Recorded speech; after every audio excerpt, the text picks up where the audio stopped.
Bienvenidas a Los Detalles de tu Vida, un podcast dedicado a la mujer cristiana de habla hispana, donde buscamos aplicar la Biblia en lo cotidiano. Te invitamos a escuchar estas pláticas que te ayudan a conectar la Biblia con tu vida diaria.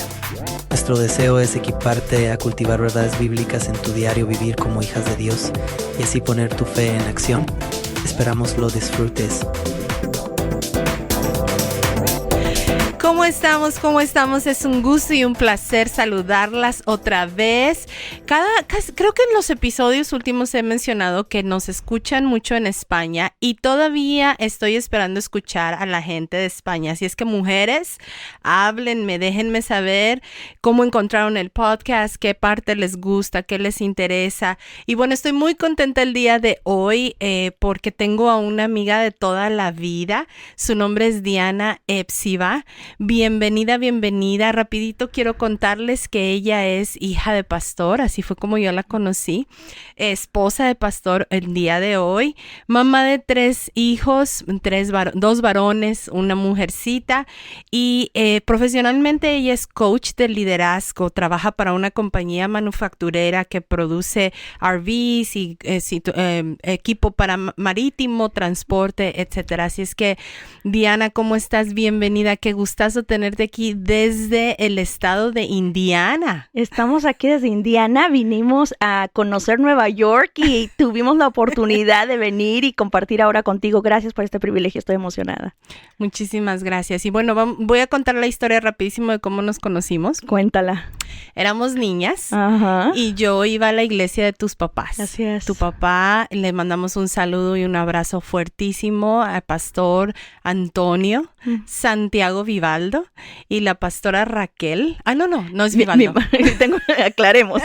Antonio Santiago y mi mamá es Raquel Vivaldo. Sí, perdón. Y ellos fueron 2 personas que de verdad hicieron un impacto muy grande en mi vida. En una época de mi vida muy difícil, muy fuerte. Ellos vinieron a ser un parteaguas en la historia de mi vida y por siempre voy a estar agradecida Gracias con ellos. por eso. Los amo muchísimo y anhelo poder volverlos a verlos pronto. Andan por todos lados ahorita, ¿verdad? Ellos viven en Veracruz, México. Gracias a Dios tienen la oportunidad de venir para acá. De hecho, me escribió mi papá ayer que van a visitar Elkhart, de la ciudad donde vivimos, en Indiana, el 21 de este mes. Así que tienen la oportunidad de ir y venir y visitar a los nietos. Ay, qué lindo, qué lindo. Y bueno, hija de pastor, ellos Así han es. servido al Señor por muchísimos años. Siempre. Desde que tienes memoria. Siempre. Ajá. Cuéntame un poquito, ¿cómo fue? El día de hoy vamos a hablar, en esta temporada hemos estado hablando sobre la familia. Y el día de hoy quiero que platiquemos sobre cómo criar hijos e hijas dentro de un contexto muy específico, que en este caso es el pastorado, ¿verdad? La mayoría de las mujeres que nos escuchan son mujeres cristianas, conocen familias pastorales o son pastores ellos mismos. Y hay a veces creo que hay tabús, a veces creo que hay ideas que no estamos bien, como que ponemos a los pastores en otro nivel, idealizamos y se nos olvida que son seres humanos. Así es que quiero pues que nos platiques un poquito. Primero vamos a empezar, ¿cómo fue tu infancia como una hija de pastor? ¿Qué viviste? ¿Qué cosas buenas? ¿Qué cosas malas? ¿Qué retos viviste? Platícame un poco. Creo que gran parte del fundamento de la mujer que soy hoy tuvo que ver con la crianza que tuve, ¿no? Íbamos empezando y siento que tengo ganas de llorar nada más de pensarlo. El ver la entrega de mis padres al Señor para empezar y algo que siempre, de hecho recientemente me preguntaron quién era un héroe en mi vida y yo dije mi papá. Mi papá porque ha sido un hombre que ha sido fiel a su llamado, al llamado que el Señor le hizo. Sin concesiones, o sea, cueste lo que cueste, él ha estado allí, ¿no? Y el criar a 4 hijos en Ciudad de México, realmente pobres, o sea, abundancia no teníamos, sí del Señor, pero en las cosas materiales sí tuvimos demasiadas limitaciones, pero ver que en medio de todo ellos pusieron su llamado que el Señor les había hecho, criarnos dentro de eso. Tú recuerdas que cuando nosotros estábamos chiquitos, o sea, el grupo de alabanza éramos nosotros, ¿no? Mis hermanos y yo cantando, ellos tocaban los instrumentos, era el conocer la palabra, mi papá se inventaba talleres de liderazgo, clases y lo que sea. Y nosotros éramos los primeros estudiantes que estábamos ahí en una congregación realmente pequeña. O sea, realmente pequeña. Y él siempre enseñaba y siempre servía como si estuviera sirviendo a 5,000. O sea, no le importaba la cantidad. Entonces, algo, hablando de la influencia de ser, en mi caso, hija de pastor, uno fue el despertar el amor al Señor y al ministerio. Una de las cosas que mi papá siempre ha sido su palabra es la excelencia. Si vas a hacer algo, hazlo bien, hazlo de buena manera, hazlo rápido, porque es para el Señor. Entonces, él despertó en nosotros, específicamente en mí, ese deseo de servir al Señor y de hacer las cosas lo mejor posible. Con los recursos que tengas a la mano, hazlo bien para el Señor. Eso fue lo que aprendí de mis padres, como que el fundamento de ahora, incluso en la vida, en el ministerio, en mi vida profesional también. Sí, wow, qué hermoso, qué bendición. ¿Cómo vivías el hecho de repartir el tiempo entre la iglesia? Porque la iglesia se vuelve como otro hijo, ¿no? Para los pastores y con ustedes. ¿Cómo fue esa dinámica con tus papás? Esa fue un área donde yo creo que sí pudimos haber tenido más balance. De hecho, a veces se cuenta la historia de uno de mis hermanos que le decía a mi papá, es que pura iglesia y nada de parque, ¿no? Porque era literal, o sea, es estar en la iglesia, es tener varios servicios, es hacer todo eso. Ya viéndolo, ya ahorita como adulto digo, mis papás hicieron lo mejor que pudieron con el conocimiento que tenían. Nos trataron de cuidar del mundo y de muchas cosas. Y yo siempre se los voy a agradecer, siempre se los voy a agradecer. Nunca es un reclamo, cero. Pero en ese sentido de balance, así como que en realidad era más vida ministerial de todos, familiar. Sí, no había una separación, no había una hora que salía él del trabajo y entonces ya era el tiempo familiar. El ministerio abarcaba toda su vida 24/7. Sobre todo porque también vivíamos en la iglesia. No sé, en México nosotros teníamos la casa pastoral siempre en reconstrucción, siempre construyendo algo, pero siempre vivimos ahí. Entonces los hijos, la familia pastoral siempre vivió en la iglesia. Sí, vivían arriba. Yo me acuerdo, a mí me encantaba poder subir y jugar contigo. Sí. Tú cantas hermoso, tienes una voz preciosa. Gracias por decirlo. ¿Eres líder del grupo de alabanza de tu iglesia ahorita? Fíjate que estoy en una etapa donde sí fui líder por muchísimos años. Soy la mayorcita de la banda, ¿no? El Señor ha levantado muchísimo talento joven y entonces estoy en una etapa, no quiero decir de transición hacia afuera, pero sí donde mi rol ha cambiado muchísimo. Sigo cantando, pero tenemos otros líderes. Tenemos el worship director, que es el que se encarga de coordinar todo lo de la adoración. Pero estoy ahí. Gracias a Dios tengo la bendición de ministrar casi cada domingo. Excepto que viene, no me toca porque ando acá. No fui al ensayo. Pero y la regla aplica para todos. Exactamente. Así Eso es bueno. Qué bendición ver también el crecimiento de reproducirse, ¿verdad? Con las nuevas generaciones. Tienes que hacerlo, porque cuando no preparas a la persona que va a tomar tu lugar, y muchas veces yo creo que nos apegamos a que este ministerio es mío para siempre, sí, pero va a cambiar la forma, va a cambiar la manera, pero el tener esa disposición y también ese plan para que alguien más venga, y yo digo, no voy a estar ahí cantando a los 80 años todavía, lo voy a hacer, pero a lo mejor abajo va a ser diferente. Y a mí me encanta que llegue a la iglesia personas que tengan la capacidad y el amor por el Señor. Me siento súper bendecida. Sí, qué hermoso, qué hermoso. Recordando un poquito sobre tu infancia siendo hija de pastor, ¿desde que tú naciste tus papás ya servían o tú viviste, porque tú eres la mayor de los hijos, o tú viviste la transición de ellos a empezar en el ministerio? No, yo te decía siempre, porque mis papás fueron al Instituto Bíblico, se casan, de hecho cuando ellos se mudan a Ciudad de México, porque ellos son de Veracruz, yo nazco en la primera iglesia que está iniciando mi papá, en la que él está pastoreando. Entonces se bromeaba y se decía que yo casi nací en la banca de la iglesia, porque eso fue toda mi vida y hasta la fecha mi papá sigue sirviendo al Señor. Sí, qué bendición. Yo lo sigo en las redes sociales y es una bendición enorme verlo como él ahora es pastor de pastores, como ministra en tantos lugares, en tantas ciudades, en dos países diferentes, ¿verdad? Que Dios es fiel y Él de verdad exalta al que se humilla. Él de verdad recompensa la fidelidad de sus hijos y ellos son un ejemplo enorme de eso. Y bueno, les mando un abrazo fuertísimo, igual. Los amo muchísimo.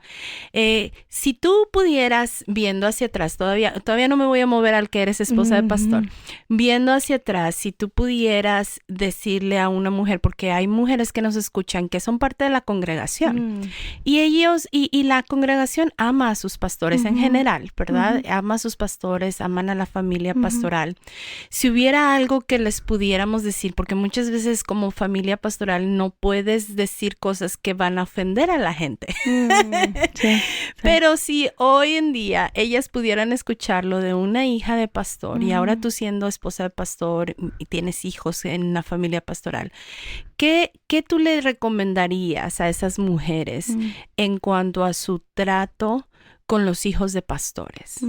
Que los vean como, que los traten como, que piensen de ellos como. ¿Qué sería algo bueno que pudiéramos aprender de como remover la cortina y decir, un hijo de pastor es esto y por eso te recomiendo que te acerques de esta forma? Yo pienso que empezaría dándole las gracias a todas las personas que tratan a los hijos de pastor con amor, con entendimiento, con comprensión.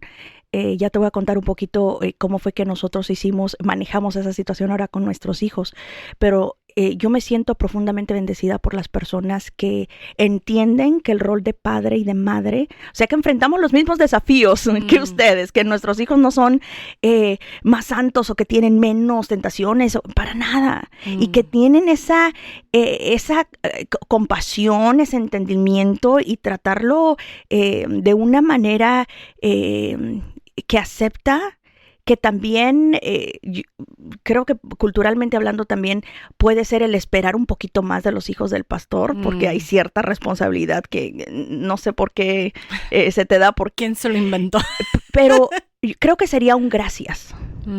Gracias a aquellas personas que entienden, aquellas personas que comprenden, aquellas personas que no juzgan, aquellas personas que te ven y dicen, no, pues estamos teniendo las mismas dificultades o los mismos desafíos criando o enseñando a nuestros hijos. Entonces sería ese agradecimiento y que síganlo haciendo con los hijos de su pastor, que sigan siendo personas que entienden, que respetan, que aman, que aceptan. Sí, qué bueno. Gracias por decir eso, qué importante. Sí se valora, sí se valora. 100%. 100% hace una diferencia, ¿verdad? El que haya miembros en la congregación que cuiden a los niños cuando son chiquitos, que estén al pendiente de ellos, y que no, tú dijiste una palabra muy clave, ¿no? Que no juzguen, que no se olviden de que siguen siendo niños o adolescentes o jóvenes, que siguen teniendo los mismos retos que cualquier otro ser humano. Así es, ¿verdad? así es. No los hacen diferentes solo por ser hijos de pastor. No, y que son personas que están llegando a ser. Estamos llegando a ser. Todos los días, o sea, uno no es un producto terminado aún. El Señor sigue trabajando en nosotros. La obra que el Señor empezó en nosotros la va a perfeccionar hasta el día de Jesucristo. Entonces, cuando tú ves a alguien, ves a una persona, ves a sus hijos como un trabajo en proceso, no juzgas, no pones, porque dices, oye, esto es lo que veo en este momento, no sé lo que el Señor va a hacer en los meses siguientes, en los años siguientes, porque Dios sigue trabajando. O sea, el ver ese proceso, yo creo que es maravilloso. Correcto, sí, es cierto. Y bueno, pues pasaron los años y entonces, ¿cómo te convertiste en esposa de pastor? ¿Tú sabías que ibas a llegar a ser esposa de pastor? Yo estaba corriendo de eso. Yo corrí de eso y mi esposo y yo tenemos esta historia, en la iglesia lo saben, que yo cuando lo conocí, el cristiano comprometido con el Señor, pero no estaba involucrado en el ministerio, y yo dije, perfecto, así lo quiero. O sea, que ame al Señor pero que no esté metido. Lo que tú no sabes, y lo voy a compartir con tu audiencia, es que desde que yo era chiquita, yo recuerdo que mi papá fielmente me decía, Diana, yo estoy orando por tu esposo. Yo estoy orando por tu esposo. Y siempre le pedí al Señor 2 cosas bien específicas. Una, no sé cómo va a sonar esto, pero él le decía un extranjero. Para empezar, yo no sé cuáles eran sus. Y lo otro era que fuera un pastor. O sea, el llamado, ¿no? Y cuando yo conozco a mi esposo es venezolano. Acabamos de celebrar 25 años de nupcias. Felicidades. Gracias. Y en ese momento él no tenía un llamado pastoral. Por lo menos que yo supiera, ¿no? El Señor lo estaba formando. Mira, mi esposo llegó a la iglesia y él estacionaba los autos. Él trabajaba en lo que se necesitaba, aprendió del sonido, empezó a ayudarme con el grupo de jóvenes. O sea, él no llegó de cero a pastor, sino que su corazón fue transformado. Siervo. Sí. Como debe de ser. Y de hecho, hasta la fecha, las personas en la iglesia dicen, siervo, sierva. Porque liderazgo es servir, liderazgo es estar dispuesto a meter las manos en lo que se necesite. Y fue algo que él se involucró en el ministerio, pero no en la plataforma, no en la enseñanza. Y poco a poco, al paso de los años, justamente mi papá es un desarrollador de líderes, y empezándole a dar la oportunidad, las clases, a predicar. Y de ahí fue que este hombre empezó a sentir el llamado, el fuego. Yo dije, espérate, es que esto no era el trato, y no era lo que yo quería. O sea, yo te quería, sí, cristiano y todo, pero no. Y no por algo necesariamente negativo, pero mira, mi abuelo pastor, mi papá pastor, yo venía y mi percepción de la vida de un hijo de pastor, del ministerio pastor, era bien difícil en México. Yo basado en mi experiencia, yo no lo quería. Ya no lo quería más. Y menos para mis hijos. Y bueno, el Señor le hace el llamado a mi esposo, y él me dice, Diana, esto es lo que yo siento. Yo le dije, ¿sabes qué? Yo no lo quiero. Y fue ese encuentro, y fue de que me dijo, está bien, vamos a orar. Vamos a orar. Y empezamos a orar. ¿Ya estaban casados? Sí, ya estábamos casados. Wow. Ya teníamos por lo menos unos 8 años en el matrimonio. Entonces, sí, nos casamos en el 99, empezamos la iglesia en el 2010. O sea que fue un buen periodo de tiempo. Y fue esta oración específica, Señor, o me quitas el fuego a mí, lo que yo siento que es el llamado, se lo pones a ella.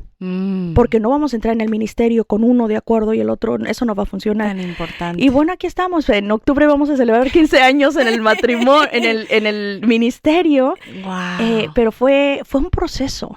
Fue un proceso, y sobre todo el verlo crecer y verlo desarrollarse en el ministerio ha sido una experiencia maravillosa que el Señor me ha concedido. Qué hermoso. Así llegué a ser esposa de pastor. No tus planes, pero los planes de exactamente. Dios. Y a lo que iba con esto es que el Señor le concedió a mi papá su oración. O sea, yo no sé si él cuando pedía un extranjero perdía un güero de ojos verdes, nunca le aclaró al Señor, pero mi esposo es venezolano y pastor a su tiempo, no en el momento. Entonces, no sé, algo muy particular de las oraciones de los padres, como uno profetiza sobre la vida de los hijos a través de la oración. Say that again. No te des por vencida, mamá. Si estás orando por tus hijos, no te des por vencida. Y sé específico. Bien específico, no general. Sé específico en las cualidades, en las cosas que estás esperando para tus hijos, y no te desanimes, no te desesperes. Tus hijos están llegando a ser. Amén, amén. Sí, qué hermoso. Es una bendición tan grande poder ver el trayecto y los años que pasan, ¿verdad? No, nada se da de la noche a la mañana. Nada se da en una olla expresa, en una Instant Pot. Pero así no funciona con el Señor. Así no funciona con el Señor. Y es que el proceso te cambia, te transforma, te purifica tus motivaciones. Es que todo está en el proceso, y a veces uno se va sobre el resultado, ya quieres ver el producto final, y el Señor realmente donde uno lo conoce es en el proceso. Así es. En el proceso en el que verdaderamente tú te rindes. Y con el que verdaderamente entras estás en serio en la palabra del Señor y en la oración, porque yo cuando viví en República Dominicana me daba gracia de escuchar a las mujeres que utilizaban la frase del proceso, pero era como la excusa. Para decir, mis hijos me sacan de la comunión, y es que uno está en el proceso después de que gritaron y pegaron, ¿verdad? Pero era como se volvió como un cliché de alguna forma, en lugar de en realidad estar en el proceso. El proceso duele, el proceso cuesta, y al final el testimonio o el gran resultado del proceso es el cambio. Tiene que haber cambio. Si no hay cambio, pregúntate si en verdad estás engaging, ¿cómo se dirá eso? Si en verdad estás conectado en el proceso de Dios para tu vida, o si solamente es un cliché que empezaste a utilizar, ¿verdad? Para salirte del paso de las cosas que estás haciendo que sabes que no son muy piadosas. Buen punto. Como esposa de pastor y ahora madre e hija de tres hijos, tienes varón y hembra. Platícame un poquito, porque yo no sé qué es criar varones, yo no sé qué es eso. ¿Cómo fue la dinámica en tu hogar criando dos diferentes, hombre y mujer? ¿Qué ha pasado? ¿Cómo fue fácil, fue difícil? ¿Son diferentes? ¿Se crían diferentes? En general, cada hijo es diferente, empezando por allí. Cada hijo, no importa, es diferente. Cierto. Pero sí hay ciertos rasgos típicos en los varones y en este caso en la nena. Generalmente hablando, mis dos varones, poco mantenimiento. Bajo mantenimiento, o sea, ellos son independientes, son cariñosos, pero son en realidad emocionalmente, o sea, conectan y todo, pero no se toman nada muy a pecho. No, que estén, no, ellos superan las cosas y están listos para lo que viene, ¿no? Con una nena ha sido un proceso de aprendizaje. Aparte de que es la bebé, hay 11 años entre ella y el mayor. Entonces fue como que tener que aprender todo otra vez, pero aparte con una nena es cuidar sus emociones, es cuidar su identidad, es afirmarla. Ha sido bastante difícil en ese sentido, más emocional. Okay. ¿Y que ustedes no estaban acostumbrados a eso? No, para nada. Estábamos por sorpresa. Estamos acostumbrados a las pelotas de fútbol y sí, a la vida muy ligera en ese sentido. Sí. Y con ella es más de explicar, más de que mami me dijeron, me siento así, cómo le ayudas a navegar sus propias emociones, cómo creer en la palabra de Dios, vivir por la verdad y no solamente por tus emociones. O sea, si luego uno como mujer adulto te cuesta. Sí, claro. ¿Cuánto más enseñarle eso a un adolescente? Entonces, sí ha sido un proceso, creo que de aprendizaje tanto para ella como para nosotros como padres. Sí, en otro episodio hablábamos de eso, ¿no? De que conforme van cambiando las etapas de los hijos, también cambia el rol de la mamá, 100%. Del papá, ¿no? Y uno tiene que ir aprendiendo junto con ellos. Tiene que cambiar y tienes que ajustarte, porque si no te quedas clavado en ser ya sea el director, que siempre quiere dar órdenes y no está siendo el coach, no está siendo la persona que hace las preguntas que tienes que hacer, una persona que da consejos. O sea, tienes que saber en qué momento o en qué etapa de la vida o de la crianza qué camiseta te toca ponerte. Sí. ¿En qué momento ustedes evangelizaron a sus hijos? Fíjate que hemos sido intencionales con eso desde chiquitos, no solamente por ser hijos de pastor, asumir que saben. Exacto. No asumas. De hecho, nosotros hemos reiniciado, siempre mi esposo lideraba las reuniones familiares, un family meeting que teníamos, y hemos reiniciado eso porque como los muchachos fueron a la universidad, teníamos como que horarios diferentes, pero ahora hemos reiniciado de los miércoles en la noche, tenemos nuestras reuniones. Wow, qué lindo. Y no son reuniones así como muy formales, aunque hay veces que sí hablamos de cosas serias, pero es cómo te ve la semana, qué planes hay, estudiamos la palabra juntos, pero en cuanto a la evangelización, uno, tienes que ser intencional. No asumas, recuerda que tus hijos te están observando y que el mayor testimonio que tú les estás dando es tu vida. Ellos se dan cuenta si tú llegas y predicas o cantas el domingo, pero en la semana tu comportamiento no es cristiano. Ellos mismos te llaman la atención y te dicen, mamá, pero eso no, y es tener esta vida, darte cuenta que eres como un libro abierto frente a tus hijos y que si tienen la oportunidad y la confianza de decirte las cosas en el momento lo van a hacer, pero si no, después se puede convertir en este resentimiento de que decías una cosa y vivías otra. Entonces, la manera de evangelizarlo, uno, el testimonio, orando por ellos, siendo intencional, no asumir, hablarles tú de la palabra, no te confíes que el maestro en la escuela dominical les va a enseñar la palabra, háblales tú a tus hijos de la palabra. Entonces son muchas cosas, pero tienes que ser intencional con eso, solito no va a pasar. Sí, muchas veces yo he escuchado la frase de mamás diciendo, porque a veces cuando los tengo en sesiones de consejería y pregunto por sus hijos y digo, ¿y tu hijo es creyente, tu hijo es cristiano? Y la respuesta es, yo lo llevaba a la iglesia los domingos. Y ay, me duele un poquito conflicto en el corazón, ¿no? Porque no sé dónde adoptamos esta noción de que llevarlos a la iglesia los domingos es suficiente. No lo es. Y creemos que solo por estar en la iglesia ya son creyentes, ya son cristianos, ya son, o por ser hijos de pastor ya van a ser creyentes. Y nos hace falta muchas veces reconocer que no, que nuestros hijos, igual que nosotros, igual que todos, necesitamos venir a los pies de Cristo y entregar nuestra vida al Señor. Venir a la iglesia puede ayudar, porque la fe viene por el oír y el oír la palabra de Dios, pero debe haber una decisión. Sí. Debe haber una decisión de rendirse a Jesucristo, ¿no? Entonces, es algo que quiero que sepan, que aún como pastores, como hijos de pastores, los hijos de pastores y cuanti más cualquier miembro de una iglesia, claro, porque traigas a tus hijos los domingos no es suficiente. Es importante predicarles el evangelio, hablarles del amor de Jesucristo. Y tú tocaste en un punto tan importante, la integridad de ser la misma persona en la iglesia y en la casa. ¿Tú crees que tú viviste ese ejemplo con tus papás? 100%. Y no hablo de perfección. No, pero mis papás más bien luego se pasaban porque era así lo que esto es y esto es. Aquí o en China, ¿no? Su compromiso, su amor por el Señor, su entrega de todas las maneras, o sea, una queja, un reproche que yo tenga de cero. Sí. Gracias a Dios ellos tuvieron esa intención de ser las mismas personas en la casa que eran en la iglesia, que eran en la calle. Ser personas íntegras. Sí, qué bendición tan grande. Y nunca es tarde para empezar. Si eres un adulto que todavía estás batallando, que todavía eres una persona en la casa y otra persona en la iglesia, Dios está dispuesto a seguir trabajando, a realmente entrar en ese proceso de transformación donde podamos ser íntegras en la forma de vivir, ¿verdad? Y tengo una serie en los episodios de la primera temporada que hablo sobre el corazón y hablo sobre cómo entender el corazón y cómo verdaderamente entrar en ese proceso de cambio.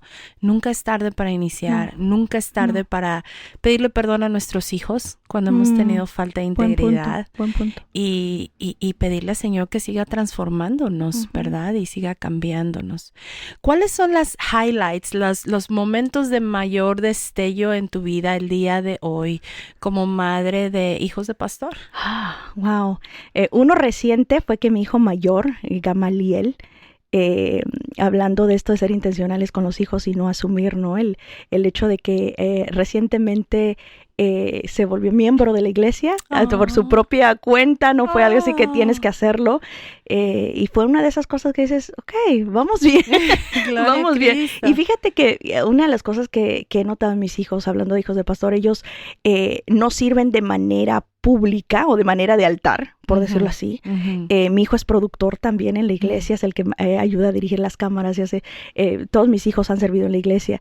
Y yo creo que eso es de mis highlights, el ver que mis hijos están buscando la manera única de ellos en las que quieren involucrarse y servir al Señor. No es algo impuesto o algo obligatorio, sino es, esto es lo que quiero hacer. Victoria, que tiene 13 años, ya ayudando a cuidar a los niños pequeños en la iglesia el domingo, ¿no? Los bebés, y fue algo que ella le nació hacerlo. Entonces, creo que uno de los highlights como mamá sería eso, ver que mis hijos de maneras diferentes y únicas se están involucrando en el servicio al Señor. Qué hermoso, qué bendición, qué bendición.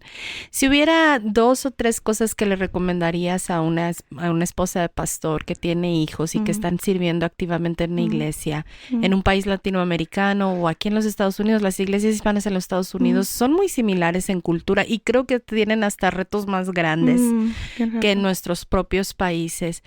Y si esa pastora, si esa mujer, esposa de pastor, viniera y te preguntara, ¿qué me recomendarías? ¿Qué serían las cosas que me recomiendas? Porque hay días que son muy difíciles. Sí. Te recordaría que el Señor ama a tus hijos, que Él tiene un plan y un propósito maravilloso para cada uno de ellos, que así como has tenido tu fe para ser salvo, para servir al Señor, sigue creyendo, el Señor ama a tus hijos. 2 sería el seguir intercediendo, el seguir amándolos. Ellos están llegando a ser. Yo creo que esa es una cosa que como padres tenemos que recordar, que la obra en ellos no ha terminado. Hasta que estemos en la presencia del Señor, esto no ha terminado, seguimos vivos. El Señor no ha terminado con nosotros. Que no bajes la guardia, que no pierdas la fe, que recuerdes que el llamado que el Señor te ha hecho, el Señor es fiel. Así es. Él permanece. Y creo que la otra cosa de manera práctica sería: tienes que estar presente en la vida de tus hijos, tienes que invertirte en la vida de tus hijos. Hablamos un poquito acerca del rol de los padres dependiendo de la temporada, pero en la manera que sea no pierdas esa influencia. Tienes que estar presente, tienes que invertir tu oración, tu consejo, de la manera en la que su adultez te lo permita si ya están en esa edad.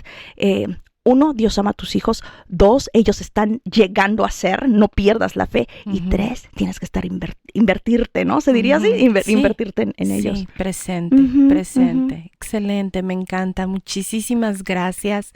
Diana, ha sido un placer estar contigo el día de hoy, platicar. Gracias por permitirme estar en esta conversación con los micrófonos. Te voy a invitar de nuevo. Ya dijiste. Aprovechame que ando por acá. Sí, porque ni siquiera logramos hablar de todo este mundo del liderazgo. Y yo sé que eres una genio en esa área y Dios te está usando de una manera poderosa y bueno, te voy a invitar para que hablemos específicamente sobre el liderazgo. Así es que, chicas, las espero a que nos escuchen en los próximos episodios cuando volvamos a traer a Diana para este tema de liderazgo. Pero por hoy, quédense con esos 3 consejos. Reconozcamos, acordémonos que Dios ama a nuestros hijos y a veces digo, Dios, tú la amas más que yo. Así es. Tengo que acordarme que Dios ama a mi hija más que yo. Que tengamos fe. Están en el proceso, no han llegado todavía. Y el tercero, estar presente todo el tiempo en su etapa, en cualquier etapa que ellos estén. Nos vemos hasta la próxima.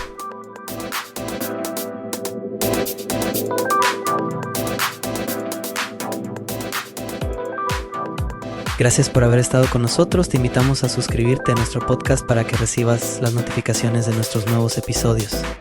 Síguenos en Instagram en Los Detalles de tu Vida. Y si tienes preguntas, comentarios o quisieras que hablásemos de un tema en particular, escríbenos a detallesdetuvida@gmail.com. Hasta la próxima.